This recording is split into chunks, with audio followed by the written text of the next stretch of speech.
وإيتاء ذي القربى عن الفحشاء والمنكر والبغي يعظكم لعلكم تذكرون رب اشرح لي صدري ويسر لي أمري واحلل عقدة من لساني يفقهوا قولي أما بعد সম্মানিত ইমাম সাহেব, সম্মানিত মুফতিয়ানে কেরাম, হযরত উলামায়ে কেরাম, প্রান্তীয় মুসল্লি ভাইরা, আসসালামু আলাইকুম ওয়া রাহমাতুল্লাহ। ওয়া আলাইকুম আসসালাম। আপনারা ভালো আছেন? আলহামদুলিল্লাহ। আমি আপনাদের সামনে সূরা নহলের 90 নম্বর আয়াত তেলাওয়াত করেছি। সারা দুনিয়ার সকল মসজিদের জুমার খুতবায় আমাদের সম্মানিত খতিবগণ এই খুতবাটা দিয়ে থাকেন, এই আয়াতটা পড়ে থাকেন। আমি খুব সংক্ষেপে ওই আয়াতের বিষয়ে কয়েকটি কথা আলোচনা করতে চাই। আল্লাহ রাব্বুল আলামিন ঘোষণা দিয়েছেন, ইন্নাল্লাহা ইয়া'মুরু বিল আদলি ওয়াল ইহসান।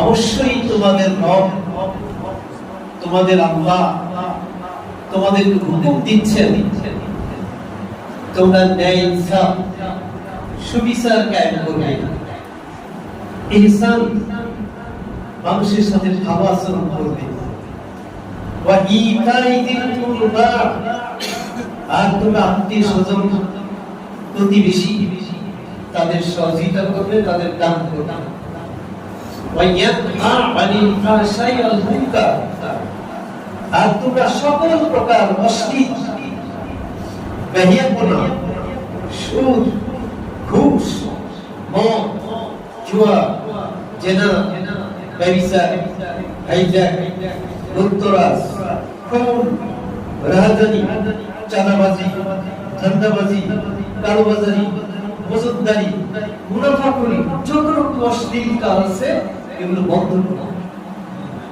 এগুলো নিষেধ করবে। আর তোমরা কখনোই বাড়াবাড়ি করবে না, মানুষের উপর জুলুম করবে না, মানুষের উপর শোষণ নীতি চালাবে না। আল্লাহ বলেন এটা আমার কাজ, এটা আমার উপদেশ, যাতে তোমরা স্মরণে রাখো, মেনে চাও। সম্মানিত ভাইরা, সারা দুনিয়ার খতিবরা এই খুতবা দেন। ফরচুনেটলি এই খুতবাটা আমরা বাংলায় ভালো করে না বলার কারণে আমাদের কাছে এটা পরিষ্কার হয়। প্রথম কথা হচ্ছে আদল করতে হবে, ন্যায় বিচার, ইনসাফ, সুবিচার কায়েম। এই সুবিচার কারা করে? সমাজের সাধারণ মানুষ করে, যারা নেতৃত্ব স্থানীয় পর্যায়ে যারা থাকে, নেতা পর্যায়ে থাকে। এই সুবিচার, ন্যায় বিচার, ইনসাফ কায়েম করা সাধারণ মানুষের দায়িত্ব না নেতাদের দায়িত্ব। আবার শেষে বলা হয়েছে বাড়াবাড়ি করবে না, জুলুম করবে না। দুর্বলের উপর জুলুম করে কি সাধারণ মানুষের নেতা? খুব ভাববার একটা বিষয়। প্রথম কথা হচ্ছে যে ন্যায় ইনসাফ কায়েম করবে আর জুলুম করবে না। জুলুমও করে নেতারা, ইনসাফও করে নেতারা, সুবিচার করার দায়িত্ব নেতাদের। কি বলেন, ঠিক না? এই জন্য হাদিসে, সকল হাদিসে বলা হয়েছে কাল কিয়ামতে 7 ব্যক্তি আল্লাহর আরশে ছায়া হবে। কয় ব্যক্তি? 1 নম্বরই বলা হয়েছে ইমামুল আদিল, ন্যায়পরায়ণ নেতা। যিনি ন্যায় বিচারক নেতা, তিনি কাল কিয়ামতে আল্লাহর আরশে ছায়া হবেন। আমার প্রশ্ন আপনাদের কাছে, এই ন্যায়পরায়ণ নেতা কি কেউ নিজে নিজে হয় না জনগণ বানায়? যে জনগণ ন্যায়পরায়ণ নেতা বানাবে তারাও কাল কিয়ামতে আল্লাহর আরশের ছায়া পাবে। এটা আমি মুখস্থ করলাম না। আল্লাহ রাব্বুল আলামিন সূরা নিসা 58 নম্বর আয়াতে আল্লাহ বলেছেন, ইন্নাল্লাহা ইয়ামুরুকুম আন তুআদ্দুল আমানাতি ইলা আহলিহা।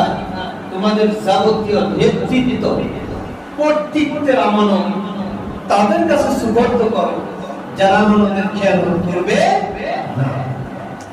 তাহলে যাকে তাকে নেতৃত্ব দেওয়া যাবে না। আমি মসজিদের ইমাম, তাকে মানাবো যিনি আল্লাহর রাসূলের বিধান মতো যিনি ইমামতি করবেন, কি বলেন ঠিক না? যিনি এশার নামাজ 4 রাকাতের জায়গায় 5 রাকাত পড়াবেন না, আবার 4 রাকাতের জায়গায় 3 রাকাত পড়াবেন না। যে দিক নির্দেশনা আমার রাসূল দিয়েছেন, লাকাদ কানা লাকুম ফি রাসূলিল্লাহি উসওয়াতুন হাসানাহ লিমান কানা ইয়ারজুল্লাহ। আল্লাহ বলেন সকল আদর্শে শ্রেষ্ঠ নমুনা আসল নেতা হলো বিশ্বনবী মুহাম্মদ রাসূলুল্লাহ সাল্লাল্লাহু আলাইহি ওয়াসাল্লাম। তাদের জন্য যারা আল্লাহর সন্তুষ্টি চায়, যারা পরকালে মুক্তি চায়, আল্লাহর সন্তুষ্টি যারা চায়, পরকালের মুক্তি চায়, তাদের আসল নেতাকে বিশ্বনবী মুহাম্মদ রাসূলুল্লাহ সাল্লাল্লাহু আলাইহি ওয়াসাল্লাম। ওই নেতার আদর্শ অনুযায়ী যারা মসজিদের ভিতরে কাজ করবে, তারাও মসজিদের ভিতরে নেতৃত্ব পাবে। ওই নেতার আদর্শ অনুযায়ী যারা বঙ্গভবন চালাবে, সংসদ চালাবে, উপজেলা চালাবে, ইউনিয়ন চালাবে, পৌরসভা চালাবে, তারাও নেতৃত্ব পাবে। কি বলে ঠিক না? এটা আমার মুখের কথা বললাম না। এই সূরা নিসা 85 নম্বর আয়াতে আল্লাহ বলেছেন, মান ইয়াশফা শাফাতান হাসানাতান ইয়াকুন লাহু নাসিবুন মিনহা ওয়া মান ইয়াশফা শাফাতান সাইয়্যাতান ইয়াকুন লাহু কিরকুন মিনহা ওয়া কানা আল্লাহু আলা কুল্লি শাইইন মুকিতা।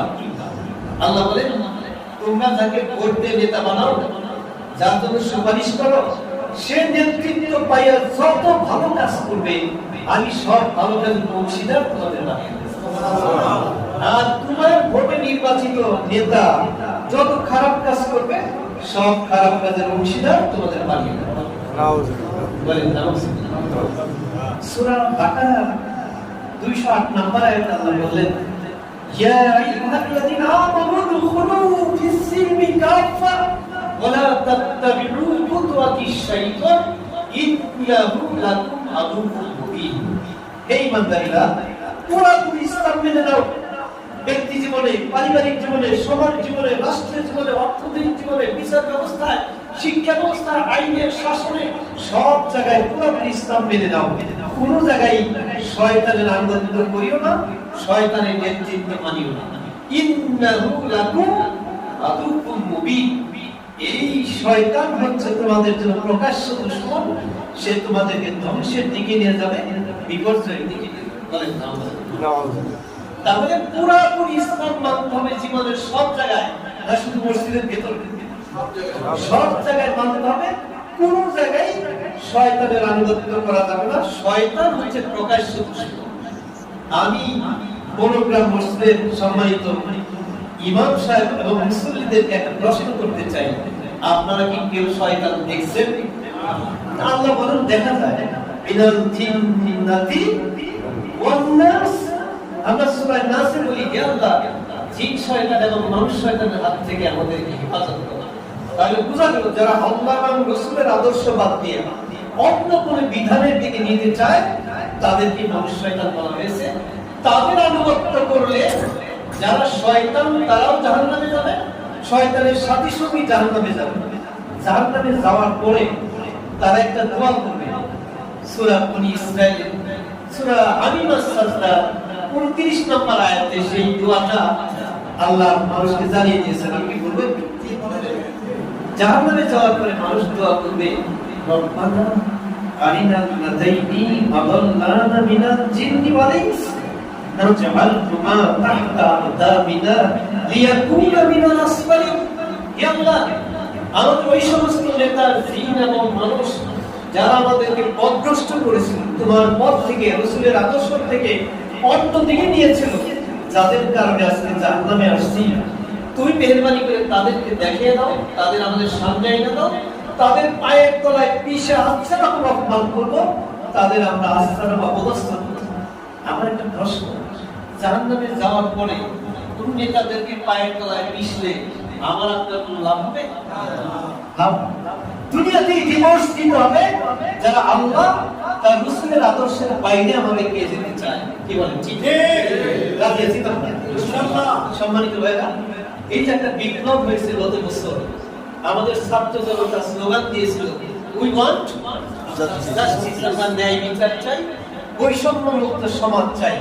আর আল্লাহ রাব্বুল আলামিন সূরা হাদীদের 25 নম্বর আয়াতে বলে দিয়েছেন, লাকাদ আরসালনা রাসূলানা বিল বাইয়িনাত ওয়া আনজালনা মা'হুমুল কিতাবা ওয়াল মিজানা লিয়াকুমান নাসু বিল কিসত। আমি আমার রাসূলদের পাঠাইছি জীবন ব্যবস্থা দিয়ে, হিদায়াত দিয়ে, সেই সাথে আমি কিতাব পাঠাইছি, আর আমি পাঠাইছি দাড়িপাল্লা।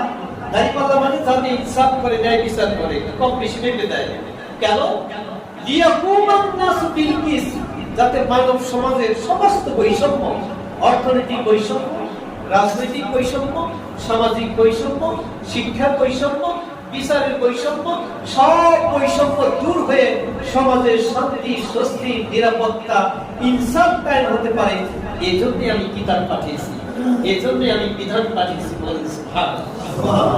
এই সূরা নহলের যে খুতবা আমরা দিই, তার আগের আয়াত আল্লাহ বলেছেন, ওয়া নাযালনা আলাইকাল কিতাব তিবয়ানান লিকুল্লি শাই হুদাও ওয়া রাহমাতাও ওয়া বুশরা লিল মুসলিমিন।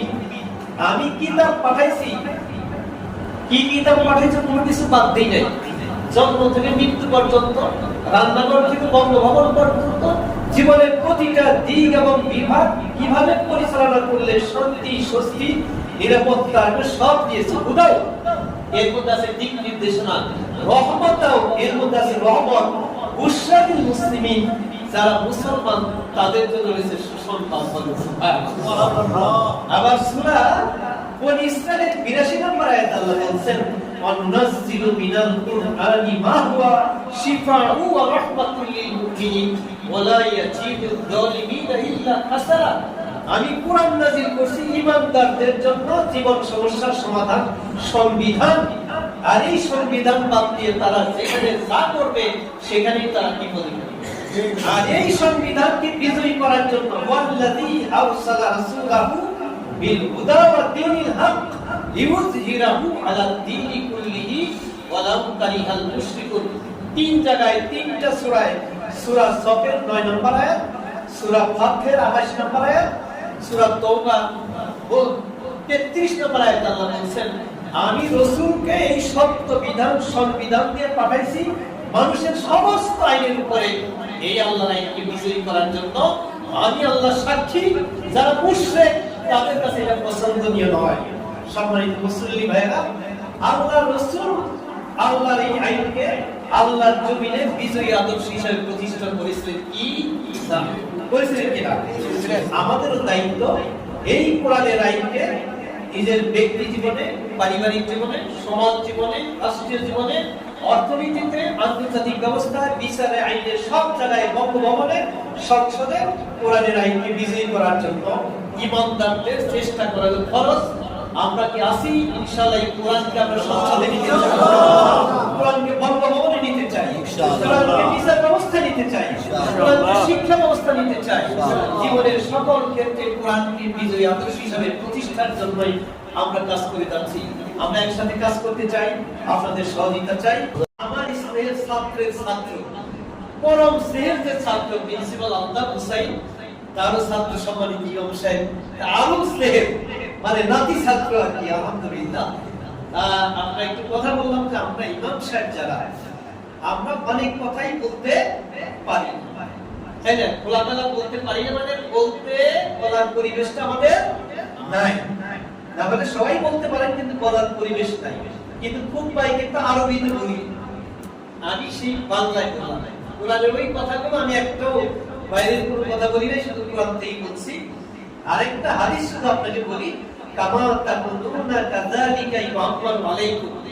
আল্লাহ রাসূল বলেন, তোমরা হবে যেরকম, তোমাদের নেতাও হবে সেরকম। আবার আরেকটা কথা আছে, পুরো হাদিস না, তবে নীতি কথা, আন-নাসু আলা দীনি মুলুকিহিম। রাষ্ট্রের নেতারা হবে যে চরিত্রের, জনগণ হবে সেই চরিত্রের। আর সূরা আনফালের ৭৩ নম্বর আয়াতে আরেকটা আয়াত, খুব ভয়ঙ্কর একটা বিষয় আছে, ওয়াল্লাযীনা কাফারু বা'দুহুম আউলিয়াউ বা'দ ইল্লা তাফআলু তাকুন ফিতনাতুন ফিল আরদি ফাসাদুন কাবীর। আল্লাহ বলেন, সত্যের অমান্যকারী যারা, দুর্নীতিবাজ যারা, তারা দুর্নীতিবাজদের বন্ধু। আর এই ইমানদাররা, তোমরা যদি ইমানদারদেরকে ইসলামী সমাজ কায়েমের জন্য জান প্রাণ দিয়া, দুর্নীতিবাজরা যেরকম দুর্নীতিবাজকে সহযোগিতা করে, ওই রকম সহযোগিতা যদি ইমানদাররা ইমানদারদের না করে, তাহলে সমাজে অশান্তি, মহা বিপর্যয় সৃষ্টি হবে। কেন সৃষ্টি হবে? ভালো লোকরা ভালো লোকের জন্য সহযোগিতা করে না, গাঁজাখোররা গাঁজাখোরকে নেতা বানানোর জন্য গরু বিক্রি করে, ঘর বিক্রি করে, টাকা পয়সা ব্যয় করে তার পিছনে ছুটে। কি বলে ঠিক না? কেন? তারা মনে করে আমার গাঁজাখোর নেতা যদি বিজয়ী হয়, আমি আজকে 10 লাখ টাকা ভাঙলেও 1 কোটি টাকা বাজার ব্যবসা করে লাভ করতে পারবো। আর ইমাম সাহেব একজন নেতা, উনি যদি নেতা হইতে চায়, আমি বড়জন ভোট দেব, কিন্তু ওনার জন্য আমি কোনো কাজ করবো না। কেন করবো না? যে আমি কোনোদিন তার কাছে কিন্তু চাবো না, পাইতেও চাই না, বড়জন ভোটটা দিতে পারে।